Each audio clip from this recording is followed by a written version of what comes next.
बहुत ही ऐतिहासिक दिन है।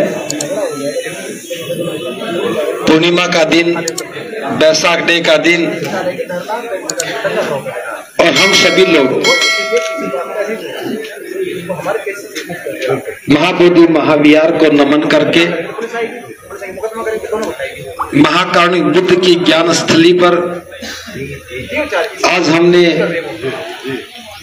पूर्णिमा के उत्सव में भाग लिया और साथ में महाबोधि महाविहार की मुक्ति के आंदोलन में अपनी उपस्थिति दर्ज की। चाहे परिस्थितियां अनुकूलित नहीं थी तो भी हम अपने मकसद में कामयाब हैं। हम बुद्ध के अनुयायी हैं, शांति के समर्थक हैं। करुणा और मैत्री का व्यवहार होना चाहिए। सर थोड़ा सा 1 मिनट पकड़ लेंगे। हमें न केवल महाबोधि महाविहार की मुक्ति का आंदोलन चलाना है, बल्कि धम्म की पवित्रता के लिए, धम्म की मजबूती के लिए भिक्षु कैसा हो, भिक्षु संघ कैसा हो, इस पर भी काम करना होगा। जीवन की गरिमा बनी रहे, धम्म का काम धम्म के अनुरूप हो, ये बात भी समाज की समझ में आनी चाहिए। हम लोग अभी तक बौद्ध बनने की बात तो करते रहे, लेकिन बौद्ध समाज नहीं बना पाए, और बौद्ध समाज नहीं बनने के कारण हम ताकत नहीं बन पाए। अगर आप इस बात को ठीक से समझते हैं तो हमें बौद्ध बनने के साथ साथ बौद्ध समाज बनाने का आंदोलन शुरू करना होगा। बौद्ध बनना एक व्यक्तिगत प्रयास है और बौद्ध समाज बनाना एक संगठित प्रयास है। जो जो बौद्ध बन जाए उन्हें बौद्ध समाज के निर्माण की प्रक्रिया में अपनी भागीदारी देनी चाहिए। आज मैंने जो देखा, सुबह से मैंने कई चक्कर लगाए, बहुत सारी झांकियां थी। निश्चित रूप से झांकियों का जो डिजाइन था और विदेशियों से कॉपी किया गया है, अच्छी बात है, कैसे अच्छी बात सीखें। उन झांकियों में केवल स्कूल के बच्चे थे। उन झांकियों में स्कूल के बच्चे थे, ना उपासक थे ना उपासिकाएं थी। जो बाहर से लोग आए हैं वो यात्री हैं, टूरिस्ट हैं, उनकी उपस्थिति अलग है। मुझे बड़ा अचरज हुआ, आपको भी हुआ होगा, कि बैसाख पूर्णिमा के दिन बोध गया में ये पर्व कितनी नीरसता से मनाया जाता है। आप ये उत्साह देख रहे हैं, भीड़ उत्साह नहीं होती, भीड़ उत्साह पैदा कर सकती है, उत्साह नहीं होती। उत्साहित कब होते हैं? जब परिवार शामिल होता है। एक एक परिवार जब उत्सव में शामिल होता है तो वो उत्सव बनता है। पर्यटक या तीर्थयात्री ठीक है, उनकी भावनाएं होती हैं, आते हैं, उनका प्रभाव थोड़े समय का होता है। इतनी नीरसता के साथ बौद्ध गया में पर्व मनाया जाता है, मुझे बहुत आश्चर्य हुआ। हम लाखों की संख्या में बौद्ध हैं और यहां हजारों की संख्या में भी दिखाई नहीं देते। आप समझ लीजिए, जिस समाज के लोग एक विशेष दिन अपने शास्त्रा की ज्ञान स्थली के दर्शन करने के लिए ना आ सके तो फिर हमारा आंदोलन शक्तिशाली कैसे होगा?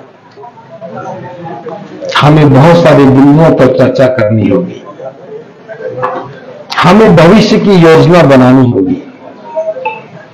बौद्ध धर्म के प्रचार प्रसार के साथ साथ बौद्ध समाज की स्थापना, बौद्ध समाज को दिशा देना, बौद्ध समाज की समाज के निर्माण में उपयोगिता को बताना और इसके साथ साथ बौद्ध गया में भारत का कोई केंद्र नहीं है, उसकी स्थापना का भी हमें प्रयास करना होगा। हम यहां ये सारा संघ पिछले 10 दिनों से यहां बैठा है। मुझे तो काफी लंबा समय हो गया। हमारे पास पूरी बौद्ध गया में ऐसी कोई जगह नहीं जहां हम 200-400 लोगों को 2 घंटे के लिए रोक सकें। रुकने की भी कीमत देनी पड़ती है, बैठने की भी कीमत देनी पड़ती है, खाने की भी कीमत देनी पड़ती है। ऐसी अवस्था में कोई आंदोलन चल सके, ऐसी अवस्था में भिक्षुओं का कोई प्रशिक्षण चल सके, ऐसी अवस्था में भिक्षुओं का कोई प्रशिक्षण चल सके, उपासक उपासिकाओं को कोई सिखाने का काम हो सके, संभव नहीं है। तो हमें इस मुद्दे पर भी गंभीरता से सोचना होगा। अगर महाबोधि महाविहार की मुक्ति की बात करनी है तो यहां एक बहुत बड़ा केंद्र भी होना चाहिए, इसकी आवश्यकता को भी अनुभव करना होगा।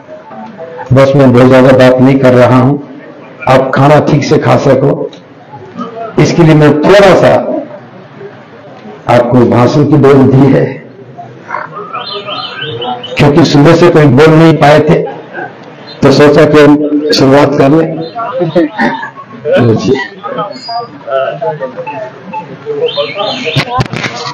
ये किसका? बहुत बहुत साधुवाद। आज हम सभी को त्रिविध पावनी बुद्ध पूर्णिमा की बहुत सारी मंगल कामनाएं कि आज हम त्रिविध पावनी पूर्णिमा पर यहाँ तमाम राज्यों से इकट्ठा हुए हैं और इकट्ठा होकर के जो काला कानून है उस पर संघर्ष कर रहे हैं और संघर्ष करके महाबोधि महाविहार बौद्धों का हो जो विशेषता है, सभी जितने भी विश्व में अनुयायी हैं इस बात पर चिंतन करें और मनन करें कि निश्चित ही ये महाबोधि महाविहार बौद्धों का कैसे होगा, इस पर पुनर्विचार करते हुए और इस काले कानून को रद्द कराने के लिए जैसा ये आंदोलन चल रहा है और जिस प्रकार की आंदोलन में गतिविधियां हुई है उन गतिविधियों पर भी पूरी तरह से जो विनय है उन विनय का उन लोगों ने पालन नहीं किया। अगर बौद्धों में कोई गलतियां होती हैं तो सामूहिक रूप से नहीं कहा जाता है बल्कि एकांत में कहा जाता है। अगर किसी से कोई गलती हुई है तो उसे सुधारा जा सकता है, सामूहिक रूप से नहीं कहा जाता। इन लोगों ने विनय का उल्लंघन किया है पूरी तरीके से। इस पर हमने चर्चा किया और उन्होंने कहा कि मैं सुबह इस पर विचार करूंगा और सुबह सभी के साथ मंगल मैत्री करके और आंदोलन को चलाने का कार्य करूंगा। मगर इस पर उन्होंने कहा और पहले के बाद करने का कार्य नहीं किया। इसका मतलब है कि वो सारी चीजों पर जो कहते हैं करते नहीं है। तो तथागत जो भी कहते थे वो करते थे।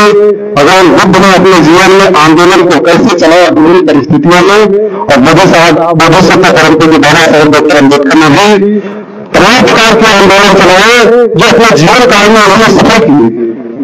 तो उस सफलता का राज्य है कि उन्होंने मैत्री के साथ चलाने का कार्य किया, सभी लोगों के साथ, जो विरोधी थे, जो साथी थे, जितना भी चाहे जैसे लोग रहे वो सभी लोगों के साथ मंगल मैत्री करके उन्होंने आंदोलन को चलाया और सफल करने का कार्य किया। मगर आज की परिस्थिति में अगर कोई व्यक्ति विशेष चाहता है कि हम आंदोलन को चलाएं तो संभव नहीं है। सभी लोगों को साथ लेकर के, सभी संगठन के लोगों को साथ लेकर के इस आंदोलन को चलाना होगा, तभी आंदोलन सफल होगा। इसकी कोर कमेटी होना चाहिए जिससे कि हम सभी लोगों को स्थान मिले। इसलिए ये सारी चीजें आप लोग अच्छी तरह से समझ रहे हैं। पूरे भारत देश से तमाम लोग आए हैं, अपनी ऊर्जा, अपनी ताकत और अपने बौद्ध विहारों से तमाम प्रकार के मीडिया को भी देने का कार्य किए हैं। और ऐसी परिस्थिति में कितना दुख होता है इन दासकों को, जिन दासकों ने बड़े पैमाने पर इस संगठन, जो संगठन अभी एक किसी व्यक्ति विशेष के नियंत्रण में चला गया है, उनको देने का कार्य किया, उनको कितना दुख हुआ होगा। इसलिए ऐसे सभी पूर्व की चीजों को ध्यान करके हमें वर्तमान की सोच और जो वर्तमान में कारण है गति है तो निरस्त करवाना, इसी पर ज्यादा से ज्यादा ध्यान देना चाहिए। और इसके लिए हम लोग अगर मिलजुल कर कार्य करते हैं, सभी से आह्वान करते हैं और इसका कोर कमेटी बनेगी तो निश्चित ही महायोगी महाविहार मुक्त होगा और बौद्धों का होगा। यहाँ से पाखंडी जाएगा, यहाँ पर शुद्ध जो अम्बेडकर बुद्धिस्ट होगा वही रहेगा और इसी को होना चाहिए, क्योंकि तभी पाखंड नहीं होगा और यहाँ से अंधविश्वास पूरी तरह से समाप्त हो जाएगा। पूरे भारत में बुद्ध शासन का सूत्रपात होगा। बहुत बहुत साधुवाद। मंगल मैत्री के साथ आप सभी को मंगल कामना।